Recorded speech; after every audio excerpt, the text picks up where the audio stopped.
Imagine a particle in a square L by L lattice in which it encounters obstacles that cause its wave function to interfere with itself and thus lose its diffuse behavior. There's a probability P where a site n has on-site energy 0, and a probability 1 minus P where a site has infinite on-site energy which acts as a barrier. This is the quantum percolation model.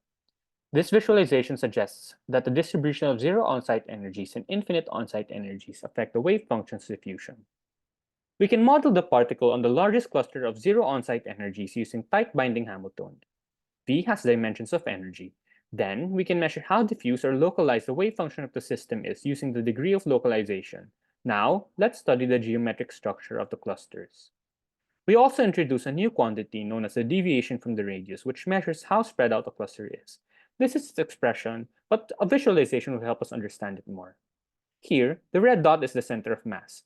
The blue dots indicate the sites outside an imaginary circle whose radius is equal to the radius of gyration of the cluster. The blue dots are the only ones that contribute to the deviation of the radius.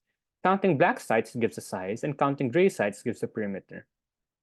If we plot the degree of localization in the vertical axis versus perimeter in the horizontal axis, we see two different behaviors for smaller sized clusters and larger sized clusters. The redder points indicate larger sized clusters. Generally, as the perimeter is increased, the wave function tends to localize more, likely due to the presence of interference causing irregularities. Now, let the horizontal axis be the deviation from the radius.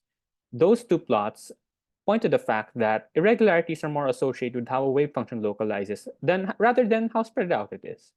It is interesting to note that we once again observe two distinct behaviors for smaller sized clusters and larger sized clusters.